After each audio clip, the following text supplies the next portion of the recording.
bien, vamos a hacer la clase sobre insuficiencia cardíaca. Para ponernos en contexto, vamos a hacer un recordar de algunos aspectos fisiológicos importantes. A ver, ratito. Aló. Aló, buenas tardes, con el doctor Martín Llerena. Sí, con él. Buenas tardes, por Carlos Champion. Por el encargo del doctor Montajes Edgar, quería saber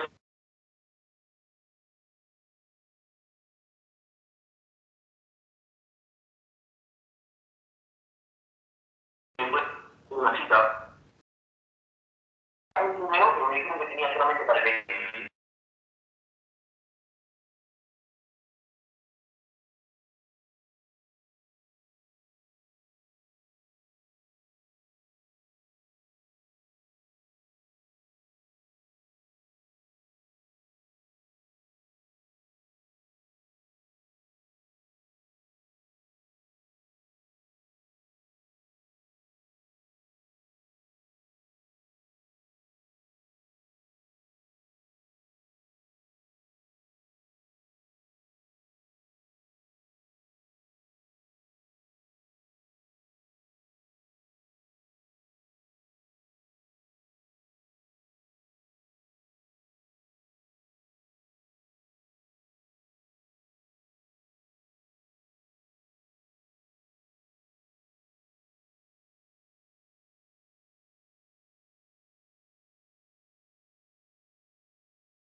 Doctor, disculpe, creo que su micrófono está apagado.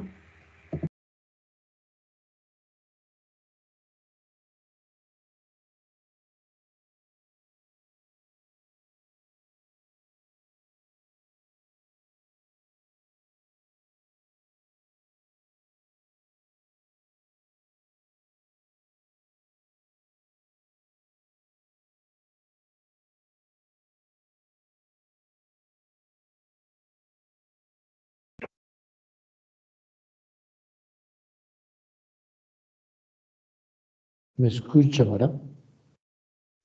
Ahora sí, doctor. O sea, que no han escuchado nada. No. Ok. Entonces, para entender el síndrome de insuficiencia cardíaca, hay que hacer un recordar a nivel fisiológico, ¿no? Algunos aspectos fisiológicos importantes. Uno de ellos es la composición de las fibras musculares. Sabemos que las fibras musculares están formadas por una sola banda muscular, una banda muscular única, ¿no? Esta banda muscular va a sufrir una torsión a nivel medio, que es donde se va a formar el ápex del ventrículo izquierdo, y sobre este ápex se va a enrollar parte de esta banda muscular para dar paso a la formación del ventrículo izquierdo, y alrededor del ventrículo izquierdo se va a formar el ventrículo derecho, ¿no? Esta es la composición anatómica normal de un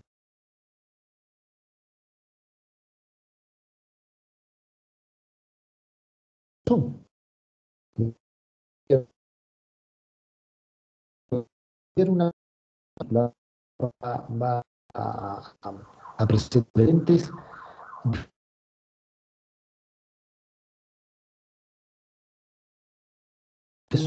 orientaciones de la misma fibra muscular. O sea, la única fibra muscular ahora diferentes orientaciones o paso a fibras, a fibras oblicuas que van a generar en el corazón, en el ventrículo izquierdo y en el ventrículo derecho un movimiento sui generis en uno de los componentes del ciclo cardíaco. Como sabemos, el ciclo cardíaco tiene dos componentes, es la fase diastólica y la fase sistólica, y entonces en la sístole, donde se produce la contracción ventricular, esta contracción del ventrículo izquierdo va a tener una contracción sui generis por la disposición espacial que tienen estas fibras musculares. Entonces, durante la sístole del ventrículo izquierdo, ya específicamente para poner un ejemplo específico, valga la redundancia, para presentarse este tipo de movimientos. Primero, un movimiento horario de la parte del ápex del ventrículo izquierdo y un movimiento antihorario de la base del ventrículo izquierdo. Aquí en la base está la válvula mitral. Este movimiento horario en el ápex y antihorario en la base del ventrículo izquierdo hace que el ventrículo izquierdo simule el movimiento que nosotros utilizamos cuando queremos escurrir una prenda mojada, ¿no? Ese movimiento que hacemos con la prenda mojada para escurrir el contenido del líquido, de un movimiento de rotación anterior y otro posterior en los extremos, se imitan en el ventrículo izquierdo, teniendo un movimiento horario en el ápex y un movimiento antihorario en el ápex. Dos, se va a producir un acortamiento longitudinal de las fibras miocárdicas. Este acortamiento longitudinal, ¿no?, se produce durante la sístole, acompañado de los dos movimientos anteriores que hemos observado, y se va a producir un engrosamiento de la pared ventricular a expensas de una contracción de las fibras circunferenciales, lo cual va a reducir la cavidad ventricular. Entonces, al ser reducida la cavidad ventricular por la contracción de las fibras circunferenciales, que aumente el espesor de las paredes y reduce el diámetro ventricular, al producirse un acortamiento longitudinal del ventrículo izquierdo y al tener movimiento antihorario en el ápex y horario en el ápice y antihorario en la base, esto va a hacer que durante la sístole el volumen sanguíneo que se expulsa del ventrículo izquierdo sea lo suficiente como para cumplir los requerimientos energéticos de todo el organismo. Y cuando acaba este fenómeno de contracción, se va a dar paso a que el corazón vuelva, el ventrículo izquierdo vuelva a su posición original. O sea, se va a destorcer el ápex y la base del ventrículo izquierdo, el acortamiento longitudinal va a regresar a su diámetro normal y el grosor de las paredes va a regresar a su diámetro normal. Y esto ocurre en la diástole. Si en la sístole ocurren los fenómenos que hemos mencionado y en las diástoles los fenómenos de reversión de la que retornan a la normalidad los fenómenos de deformación que ha sufrido la fibra miocárdica, entonces debemos entender que si existe alguna alteración, tanto en la diástole, en algunos componentes de la diástole, como en una alteración en algunos componentes de la sístole, esto va a llevar a una alteración en el corazón que le vamos a llamar insuficiente. Va a ser un corazón insuficiente y va a dar paso a la insuficiencia cardíaca. No olvidar que el acortamiento sistólico, este acortamiento sistólico que sufre la fibra miocárdica en un 15% en longitud, se va a traducir en un engrosamiento de las paredes se van a engrosar un 40%, con lo cual se va a producir un cambio en el volumen del 60%, no es otra cosa que el volumen sistólico o el gasto cardíaco que se produce durante la sístole en el corazón. De esos cambios que aparecen tan mínimos de movimiento de rotación horaria en el ápice, de rotación antihoraria en la base, de acortamiento longitudinal y engrosamiento en la cavidad ventricular, va a producir un cambio de volumen del 60% de la cavidad ventricular, que no es otra cosa que el gasto cardíaco. Entonces habíamos dicho que si hay alguna alteración en alguno de los componentes, tanto de la sístole como de la diástole, van a aparecer un corazón insuficiente. También es importante recordar que durante la sístole existen solo dos fases, ¿no? Que es la fase de contracción isovolumétrica, la contracción isovolumétrica, o sea, que comienza a ocurrir una contracción de la fibra muscular sin cambio de volumen, o sea que eso está ocurriendo con la válvula auriculoventricular cerrada y luego con la válvula aórtica cerrada en el caso de que estemos hablando del ventrículo izquierdo. Esa es la primera fase, la fase de contracción isovolumétrica. Y la segunda fase del ciclo sistólico es la fase eyectiva, la eyección total, que ya ocurre cuando se abre la válvula aórtica, ¿no? Se produce la expulsión del volumen sanguíneo del ventrículo izquierdo, alcanzando un acme, para luego ir reduciendo esta presión, ¿no? Y llegar otra vez al inicio donde se había producido la apertura de la válvula aórtica. Entonces, aquí en la sístole hay dos fases, la fase de contracción isovolumétrica y la fase eyectiva total, ¿no? Que si ocurre alguna alteración en alguna de estas dos fases, pues estaremos frente a un corazón insuficiente.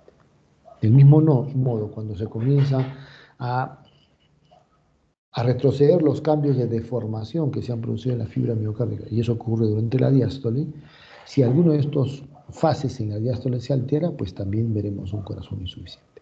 A diferencia que de la sístole, en la diástole hay 4 fases, ¿no? La fase, el tiempo de relajación isovolumétrica, que ocurre una vez que se ha cerrado la válvula aórtica, la presión intraventricular comienza a caer hasta que se abre la válvula auriculoventricular. Ese periodo de tiempo se denomina tiempo de relajación isovolumétrica. La segunda fase es la fase de llenado rápido, ¿no? La fase de llenado rápido. Después ocurre la fase de llenado lento, que es la diástasis, la fase de llenado lento. Estos 3 componentes ocurren en la diástole temprana para que llegue como última fase de la diástole, la sístole auricular, la contracción auricular efectiva, que ocurre durante la diástole tardía. Entonces, estos 4 fases que son componentes de la diástole, si alguno de los pacientes sufre alteración en una de estas fases, pues puede dar paso a la presencia de una insuficiencia en el trabajo cardíaco, una insuficiencia cardíaca. No olvidar, por ejemplo, que la diástasis, la fase de llenado lento, contribuye un 5% al gasto cardíaco, o sea, que si hay alguna alteración en la diástasis va a haber 5% de disminución del gasto cardíaco, y si hay una alteración en la contracción auricular, como ocurre cuando el paciente pierde el ritmo sinusal, ¿no? Cuando el paciente deja de estar en ritmo sinusal y pasa, por ejemplo, a fibrilación auricular, este fenómeno va a contribuir a que se pierda un 20% en el gasto cardíaco, o sea que el paciente va a tener 20% menos del gasto cardíaco y con ello va a tener síntomas de insuficiencia cardíaca.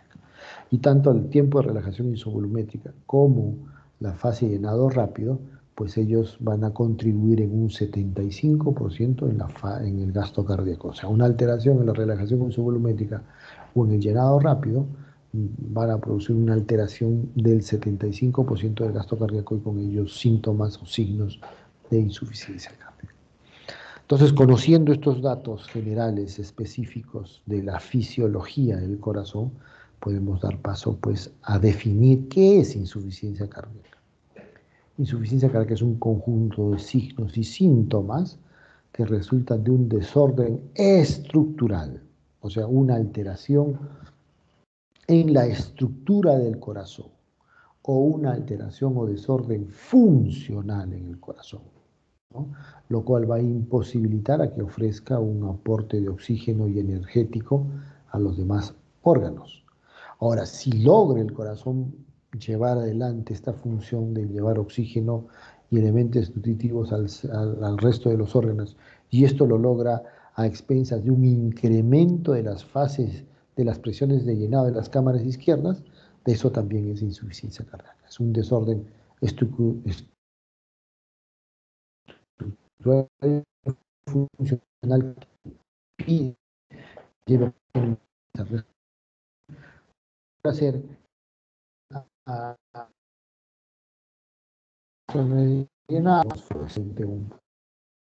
con insuficiencia cardíaca.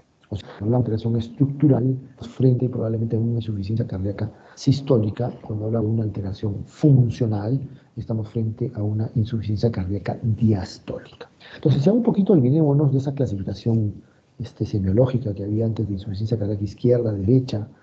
Esa clasificación, si la tomamos en cuenta, solo habla pues de un tipo de insuficiencia cardíaca, que es un tipo de la insuficiencia cardíaca sistólica. Cuando hablamos de insuficiencia cardíaca derecha o izquierda, estamos hablando netamente de insuficiencia cardíaca sistólica. Dejamos de lado la diástole y eso, como van a ver más adelante, pues no es adecuado, porque el paciente puede tener signos y signos de insuficiencia cardíaca con función sistólica reducida, o también puede tener insuficiencia cardíaca con signos de insuficiencia cardíaca con alteraciones en la función, que es la insuficiencia cardíaca diastólica, ¿no? Entonces, entendemos ahora que insuficiencia cardíaca, su clasificación va a ser más adecuada si lo hacemos a través de estimar el gasto cardíaco. Si nosotros queremos estimar el gasto cardíaco, pues tenemos tres tipos de insuficiencia cardíaca. La insuficiencia cardíaca con fracción de eyección preservada, la insuficiencia cardíaca con fracción de eyección moderadamente reducida y la insuficiencia cardíaca con fracción de eyección reducida, ¿no? Son los tres tipos de insuficiencia cardíaca. La insuficiencia cardíaca con fracción de eyección preservada es netamente diastólica. La insuficiencia cardíaca con fracción de eyección moderadamente reducida es una combinación tanto de una alteración sistólica como diastólica. Y la insuficiencia cardíaca con fracción de eyección reducida es una insuficiencia cardíaca netamente sistólica. Entonces, ¿cómo estimamos el gasto cardíaco para hacer esta clasificación? Nos basamos en los hallazgos ecocardiográficos. El gasto cardíaco en ecocardiografía no es otra cosa que la fracción de eyección, ¿no?, expresada en porcentaje. Entonces ya tienen que familiarizarse también con el término de fracción de eyección. La fracción de eyección se puede medir, una forma de medirles a través de la ecocardiografía, y la fracción de eyección no es otra cosa que el gasto cardíaco expresado en porcentaje. Entonces, a través de la estimación del gasto cardíaco o de la fracción de eyección en nuestros pacientes, pues podemos tener tres tipos de insuficiencia. Insuficiencia cardíaca con fracción de eyección reducida, cuando la fracción de eyección es menos de 40% y el paciente tiene signos y síntomas de insuficiencia cardíaca. Cuando el paciente tiene una fracción de eyección entre 40 y 49% y tiene signos y síntomas de insuficiencia cardíaca, estamos frente a un paciente con una insuficiencia cardíaca con fracción de eyección moderadamente reducida. Y cuando tenemos un paciente que tiene signos y síntomas de insuficiencia cardíaca con una fracción de eyección por encima del 50%, pues estamos frente a un paciente con insuficiencia cardíaca con fracción de eyección preservada.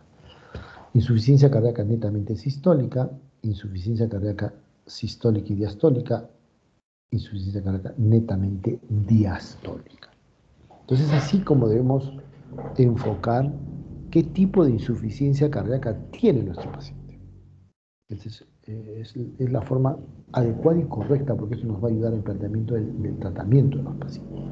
Entonces, no olvidar también que la fibra miocárdica tiene 5 funciones o 5 características. La primera característica es la que tiene que ver con la frecuencia cardíaca, es el cronotropismo, ¿no? La segunda característica es la que tiene que ver con la conducción del impulso eléctrico, eso es dromotropismo. La otra característica de la fracción de la fibra miocárdica es la que tiene que ver con el automatismo o la posibilidad de excitabilidad que tiene la fibra miocárdica, eso es batmotropismo, ¿no? La otra característica que tiene la fibra miocárdica es la función de contracción que tiene la fibra miocárdica, y eso es inotropismo. Y la función de relajación que tiene la fibra miocárdica es el lusotropismo. Entonces, cuando nosotros estamos frente a insuficiencia cardíaca, debe existir una alteración en la función inotrópica, una alteración en la función lusotrópica o en la combinación de ambos para poder aplicar la clasificación de insuficiencia cardíaca. En la definición habíamos visto que si bien puede haber una alteración estructural o funcional del corazón que impide que cumpla su función de llevar oxígeno y nutrientes al resto del oxígeno, y si lo logra, lo hace a expensas de un incremento de las presiones de llenado de las cámaras izquierdas, nos está hablando netamente de las presiones diastólicas que tiene el ventrículo izquierdo. ¿Por qué? Porque el ventrículo izquierdo se llena en diástole. Durante la diástole es cuando el ventrículo izquierdo se llena.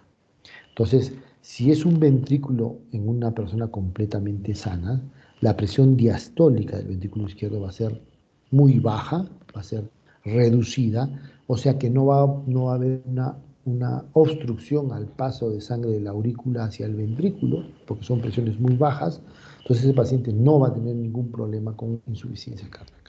Pero si por algún motivo las presiones diastólicas están incrementadas, el pasaje de sangre de la aurícula hacia el ventrículo se va a ver entorpecida.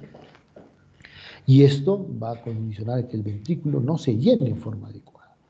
O para que se pueda llenar se tiene que incrementar las presiones en la aurícula para poder vencer esa resistencia de la presión diastólica incrementada para que pase sangre de la aurícula hacia el ventrículo.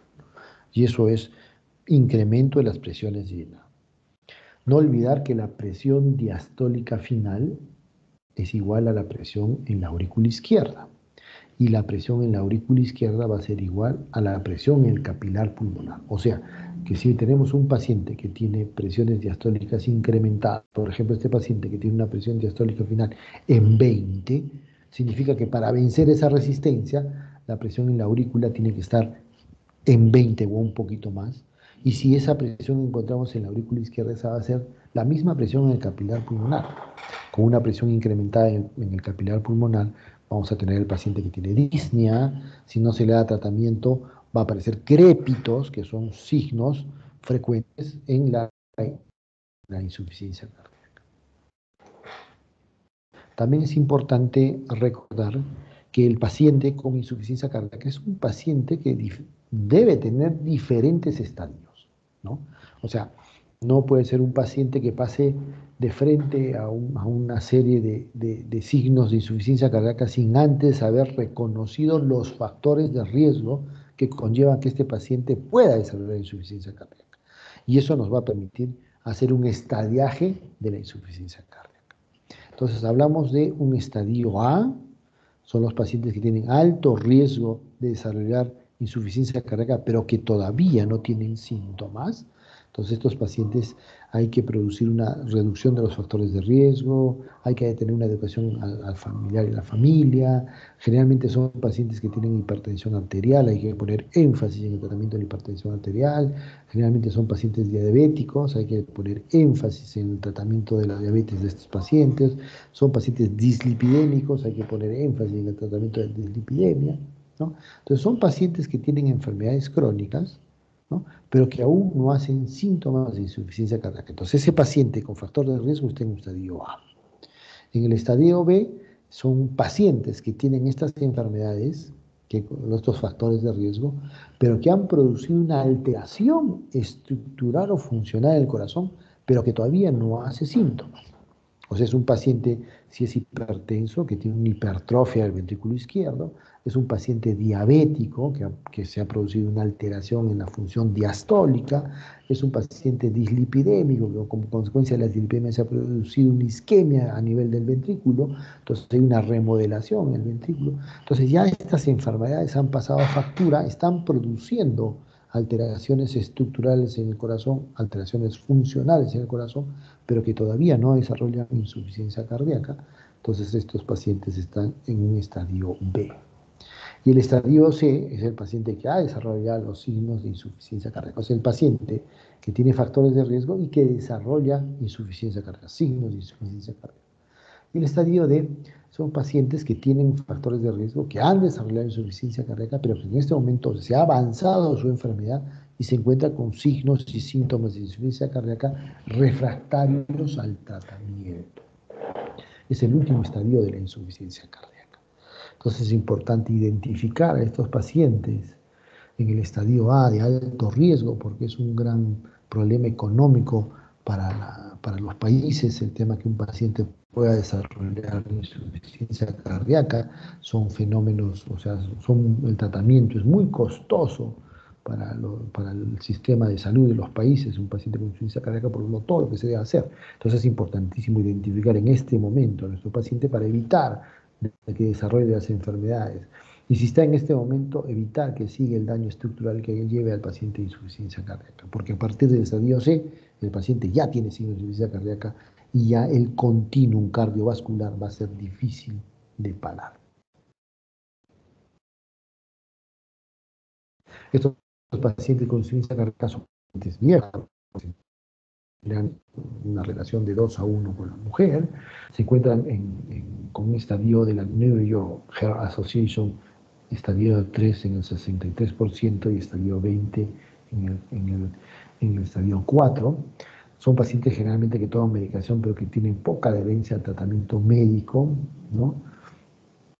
Tienen pacientes otras comorbilidades que como consecuencia de una exacerbación de esta comorbilidad el paciente desencae en insuficiencia cardíaca.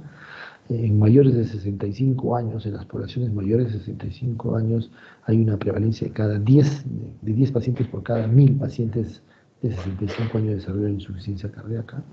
El 70% son hipertensión arterial, o sea que la primera causa de insuficiencia cardíaca en el mundo es la presencia de hipertensión arterial.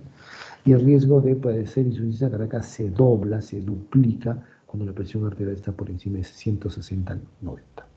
Los que no tienen insuficiencia cardíaca de base tienen un peor pronóstico y necesitan mayores cuidados en relación a los pacientes que han tenido una insuficiencia cardíaca que ha ido progresando paulatinamente. La insuficiencia cardíaca que aparece de nuevo generalmente es de mal pronóstico, ¿no? Entonces habíamos visto que dentro de las enfermedades que condicionan la presencia de insuficiencia cardíaca tenemos la hipertensión arterial en un 60-80%, enfermedad coronaria, 50% causante de insuficiencia cardíaca, enfermedad valvular, un 20-30% son los causantes de insuficiencia cardíaca, la diabetes mellitus entre un 27 y un 40% es la causante de insuficiencia cardíaca, la fibrilación auricular en un 31-43% son las causantes de insuficiencia cardíaca, enfermedad renal crónica hasta la tercera parte puede producir insuficiencia cardíaca, enfermedad de Chagas, que es un fenómeno secundario de una infección parasitaria, es otra causa común de insuficiencia cardíaca. La miocardiopatía idiopática es otra causa de insuficiencia cardíaca, ¿no?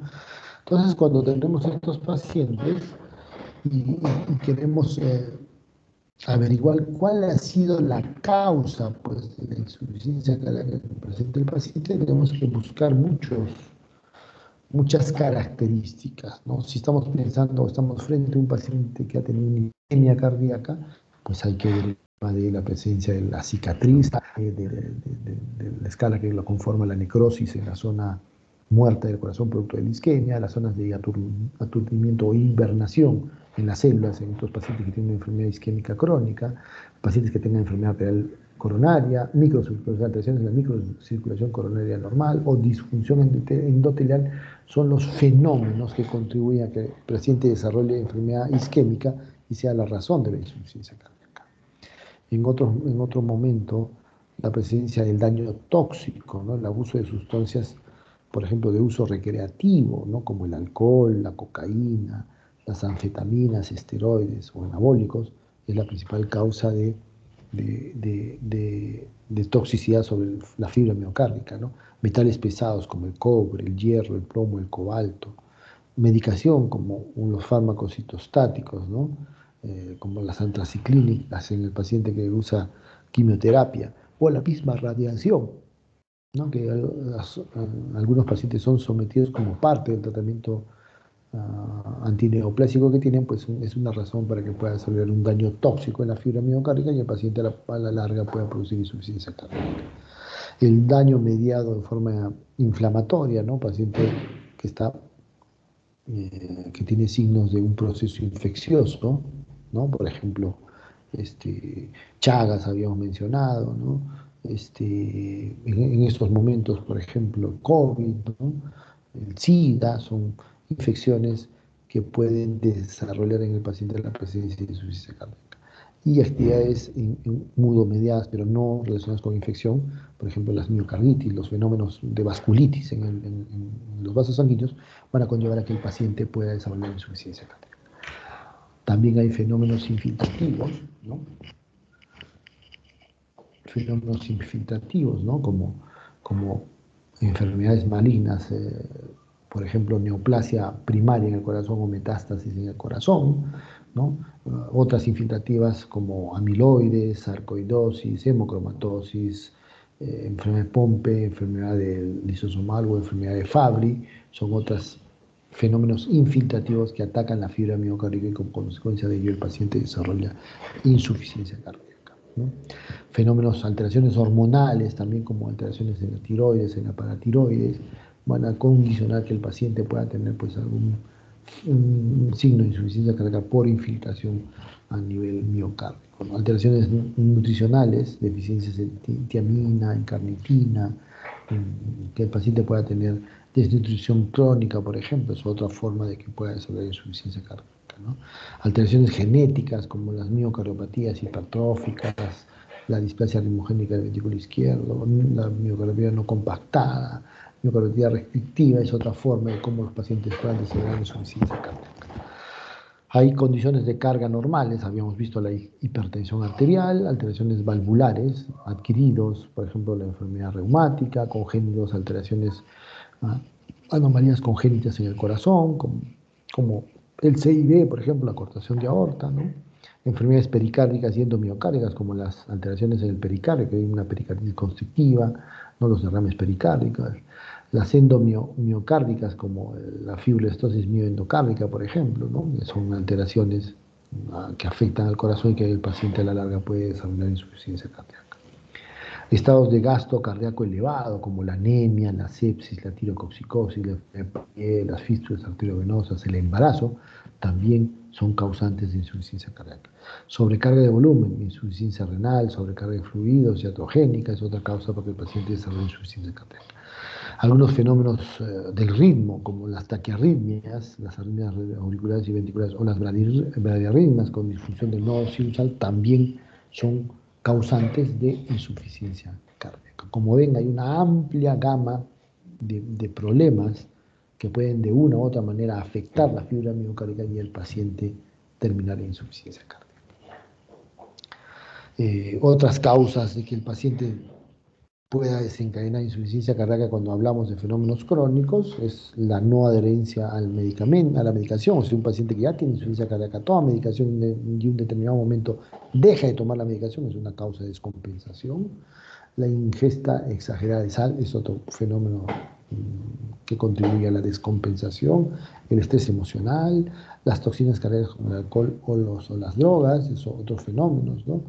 Hay eventos cardíacos agudos como las arritmias cardíacas, la hipertensión arterial no controlada, el infarto de miocardio, la isquemia de miocardio, la enfermedad valvular, son fenómenos que contribuyen a la presencia de insuficiencia cardíaca, ¿no?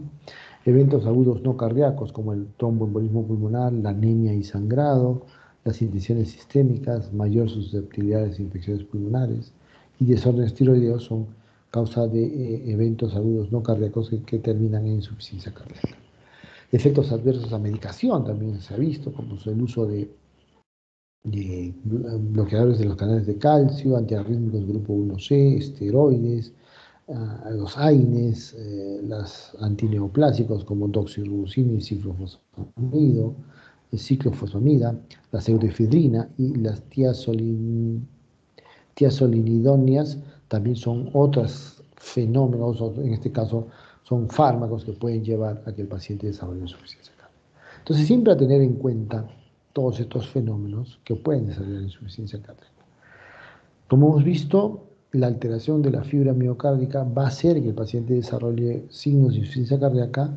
Previo a esto, el paciente desarrolla una serie de mecanismos compensatorios que en un primer momento van a contribuir a que el paciente tolere la insuficiencia cardíaca y en otro momento estos mismos fenómenos compensatorios son los que van a producir o van a agravar los signos y síntomas de insuficiencia cardíaca. Entonces, en ese sentido, hay un desbalance entre los fenómenos, ¿no?, neurohumorales protectores de insuficiencia cardíaca con los desencadenantes de insuficiencia cardíaca, ¿no?, que van a contribuir en forma negativa a que el paciente pueda desarrollar insuficiencia cardíaca, ¿no? Por ejemplo, una sobreestimulación del sistema nervioso simpático va a llevar a un aumento de la frecuencia cardíaca, aumento de la contractilidad, aumento de la vasoconstricción, aumento del sistema renina-angiotensina y vasopresora, y el paciente se va a descompensar. El sistema renina-angiotensina-aldosterona va a producir mayor vasoconstricción, mayor vasopresina, mayor aldosterona, mayor actividad del sistema nervioso simpático, retención de sodio y agua y estrés de la pared. Las citoquinas van a producir una mayor vasoconstricción, mayor vasopresina, mayor liberación de aldosterona, activación del sistema nervioso simpático con retención de agua y líquidos y aumento del estrés de la pared. La endotelina 1 va a producir vasoconstricción, hipertrofia y remodelado ventricular.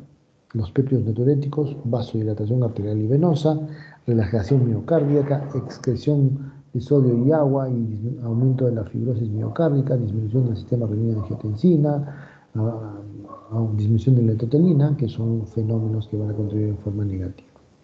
La vasopresina va a aumentar la vasoconstricción, va a producir una mayor resolución de agua libre, disminuyendo la contractilidad y hipertrofia del ventrículo izquierdo. Entonces, todos estos fenómenos que son vasoconstrictores van a contribuir en forma negativa en el paciente, ¿no? O sea, ese equilibrio que existe entre los fenómenos humorales vasodilatadores que son beneficiosos para nuestro organismo contra los fenómenos vasoconstrictores que son deleterios, en este caso para el corazón. Cuando se rompe ese equilibrio a favor de los fenómenos vasoconstrictores es cuando se desencadena la insuficiencia cardíaca, ¿no? Esta insuficiencia cardíaca que tiene una gama de signos y síntomas, no hay nada patognomónico, ¿no?, pero es una signo y síntomas que nosotros los podemos evaluar, podemos escudriñar, los podemos obtener y la música adecuada de que el paciente es portador de insuficiencia cardíaca. La disnea, por ejemplo, la ortopnea, la disnea paroxística nocturna, la tolerancia al ejercicio, disminuida la fatiga, el cansancio, más tiempo para el ejercicio intenso, todos estos son signos típicos de insuficiencia cardíaca. Pero síntomas típicos de insuficiencia cardíaca. Los signos más específicos son la presencia de ruido y un impulso apical, o sea, un desplazamiento de la punta del corazón como consecuencia del crecimiento ventricular, que es un signo oneroso de presencia de insuficiencia cardíaca. Otros síntomas menos típicos como la tos nocturna, la sibilancia, la sensación de hinchazón, pérdida de apetito, la confusión, el decaimiento, palpitaciones, mareo, síncope, enopnia, por ejemplo, son signos típicos, son signos menos típicos, ¿no?, que se presentan en insuficiencia cardíaca. Y los signos menos específicos también pueden ser aumento de peso, pérdida de tejido, soplo cardíaco, edema periférico, tobillo, sacro, escroto, ¿no? Crepitantes pulmonares, menor entrada de aire y matidez en la percusión, en las bases del pulmón, taquicardia, pulso irregular, taquimia, respiración de Cheyne-Stokes, hepatomegalia, citis, enfermedades frías, oliguria y presión de pulso estrecha. Todos estos también son signos que se pueden encontrar en la insuficiencia cardíaca, son menos específicos, pero también pueden estar presentes, ¿no? Entonces, estos pacientes, eh, para hacer el diagnóstico, una vez que nosotros tenemos la probabilidad de un paciente con insuficiencia cardíaca, es un paciente que tiene factores de riesgo, que en el examen físico encontramos signos de insuficiencia cardíaca, le pedimos un EKG para descartar cualquier anomalía específicamente del tipo isquémico. No hay ninguna, o sea, se acompaña dentro de la valoración con una ecocardiografía para estimar el gasto cardíaco y determinar frente a qué tipo de insuficiencia cardíaca tenemos. Cuando estos síntomas, solo hay un síntoma, por lo menos uno presente, no están todos, pero solo hay uno, es un diagnóstico incierto, pues podemos pedir péptidos natriuréticos y si estos son positivos, pedimos la ecocardiografía para ver en qué grupo de insuficiencia cardíaca está. Si los péptidos son negativos, la insuficiencia cardíaca es improbable y hay que buscar otro tipo de diagnóstico, ¿no? Entonces, cuando el paciente tiene todas estas alteraciones, es muy probable que tenga insuficiencia cardíaca y vamos de frente a ecocardiografía. Cuando no tiene todos estos datos, entonces el paciente, cuando no tiene todos estos datos, el paciente podemos hacer uso del péptido natriurético para ver si es positivo, hacer la ecografía y estimar en qué grupo se encuentra nuestro paciente, en qué grupo o en qué tipo de insuficiencia cardíaca se encuentra nuestro paciente. Hay scores más específicos para llegar al diagnóstico, como los criterios de Framingham, para llegar al diagnóstico de insuficiencia cardíaca, en los cuales tiene criterios mayores, menores y criterios mayores y menores, ¿no? Dentro de los criterios mayores de diagnóstico está la disnea paroxística nocturna, la ortopnea, la elevación de la presión yugular, o sea, la presencia de infiltración yugular, crepitantes, tercer ruido, cardiomegalia, edema pulmonar, congestión pulmonar y pérdida de 4,5 kilos de peso con el tratamiento para insuficiencia cardíaca. Son criterios mayores para llegar a la conclusión que el paciente tiene insuficiencia cardíaca. Y se consideran criterios menores el edema,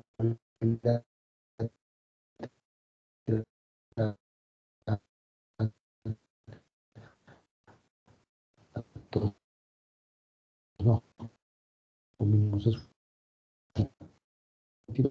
hecho por el diagnóstico de insuficiencia cardíaca.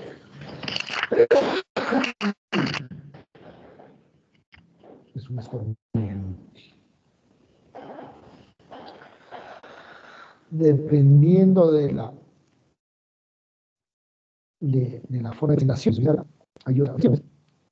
En el tema de insuficiencia cardíaca aguda, que nos habla más de la forma de presentación de la insuficiencia cardíaca, como la descompensación de una falla cardíaca crónica, es una forma de presentación de insuficiencia cardíaca, como consecuencia de una emergencia hipertensiva, generalmente es una insuficiencia cardíaca diastólica, como la presencia de un edema agudo pulmonar, no que puede ser una insuficiencia cardíaca diastólica o sistólica del paciente, con la presencia de un shock cardiogénico, cuando el paciente está frente a cuadros como puede ser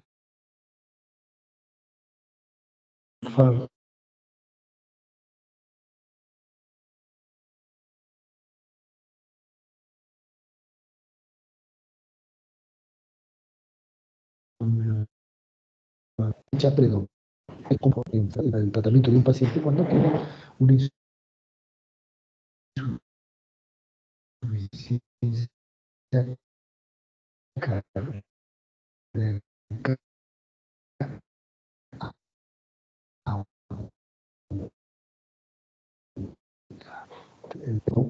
estamos frente a un paciente con signos de congestión, y cuando hablamos de que el paciente está húmedo, cuando tiene irritación yugular, cuando hay ortopnea, cuando hay edemas, cuando hay hepatomegalia, cuando hay ascitis, cuando hay fluido, el paciente está húmedo.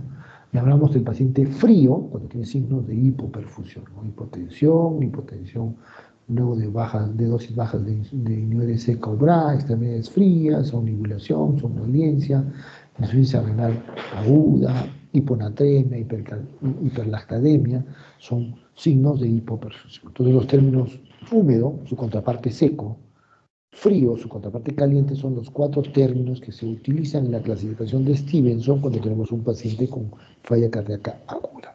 Entonces podemos tener un paciente caliente y seco, o sea, sin signos de hipoperfusión, y seco sin signos de insuficiencia cardíaca. Generalmente es una insuficiencia cardíaca crónica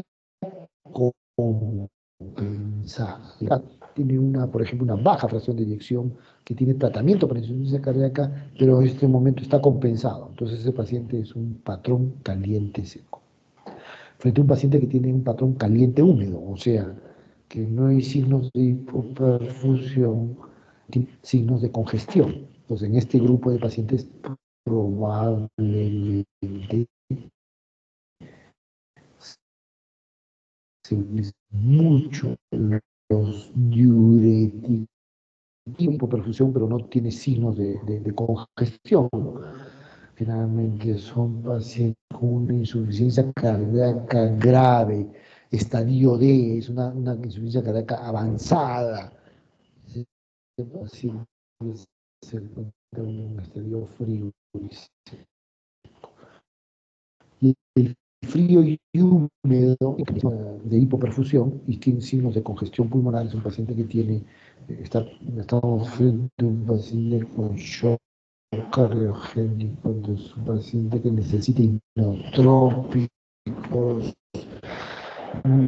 Si es la causa es un isquémico, hay que precoces de insuficiencia cardíaca es a través de la New York Heart Association, que estima el grado de compromiso de insuficiencia cardíaca en función a la actividad física que realiza el paciente, ¿no?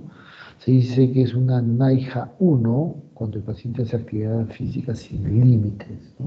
Entonces, puede ser una disfunción ventricular izquierda asintomática, no es un paciente compensado.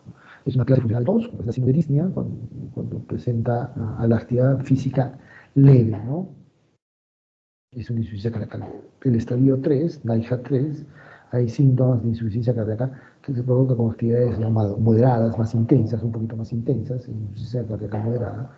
Y la NIHA 4 es el paciente que tiene síntomas de insuficiencia cardíaca en reposo o a los mínimos esfuerzos, pues es una insuficiencia cardíaca grave y es un estadio 4. ¿No? Hay otros criterios, como los criterios de Boston, por ejemplo, que podemos estimar a través de un puntaje la presencia de insuficiencia cardíaca, ¿no? Acá hay una simbiosis entre hallazgos clínicos, ¿no?, en el paciente con hallazgos laboratoriales para llegar a un diagnóstico más adecuado de la presencia de insuficiencia cardíaca. El primer elemento puede ser la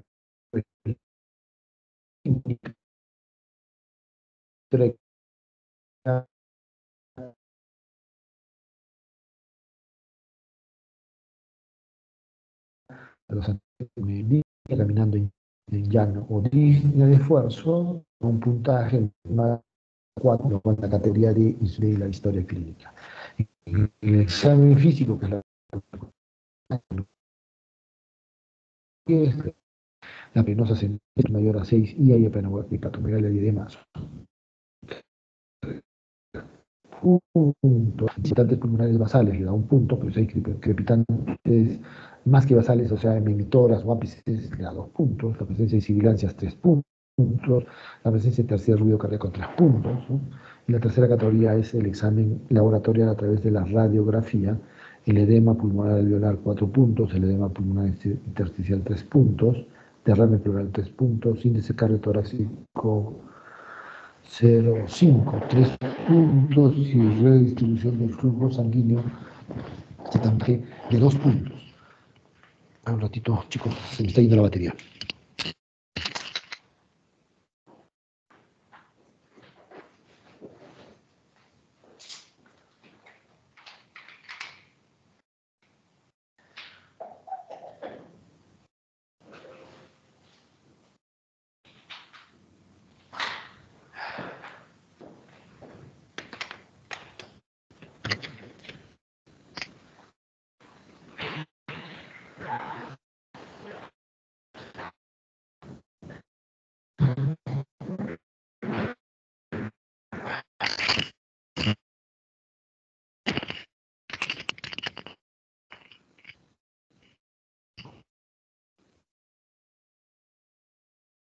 Entonces,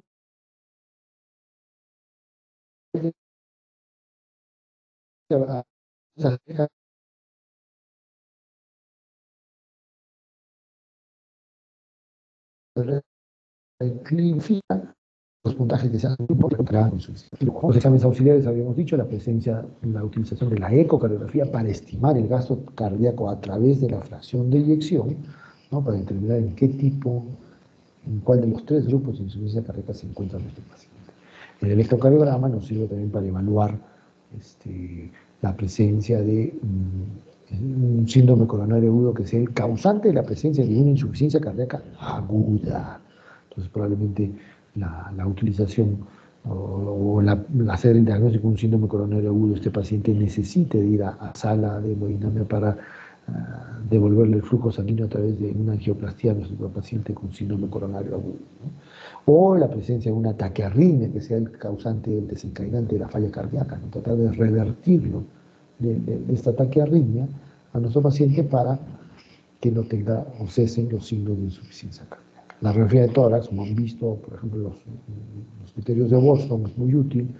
La presencia de congestión, como vemos aquí en la placa, una congestión pulmonar bilateral, nos habla del pronóstico del paciente y el inicio pronto del tratamiento.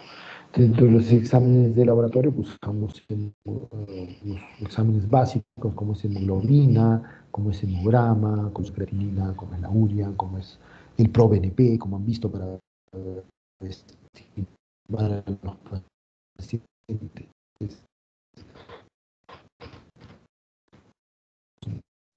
la presencia de la insuficiencia cardíaca cuando tenemos dudas, cuando no todos los criterios no se nos ayuda mucho el límite de para descartar eventos trombólicos, trombóticos como la trombolia por ejemplo, que es causante de carga derecha en el paciente.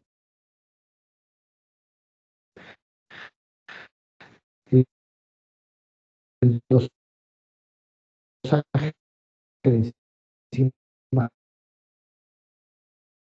por la CKMB también nos ayuda el diagnóstico de nuestros pacientes para descartar eventos agudos como desencadenante de la insuficiencia, ¿no? En cuanto al tratamiento, pues existen ya muchos fármacos en el arsenal terapéutico,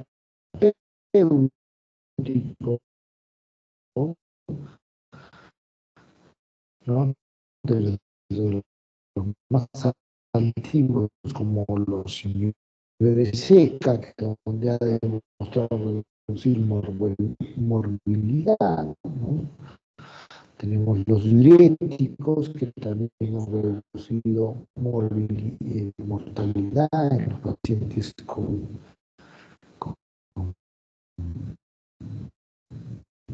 sobre todo los diuréticos de asa, que son los que más se usan,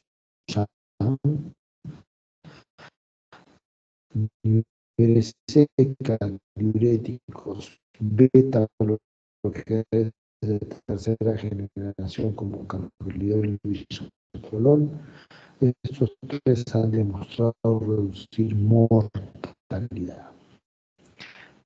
Los digitálicos, como la digoxina, como parte de insuficiencia cardíaca, reducir, ha demostrado reducir morbilidad. Y los pacientes en el uso de expresión de vaso de como su atención.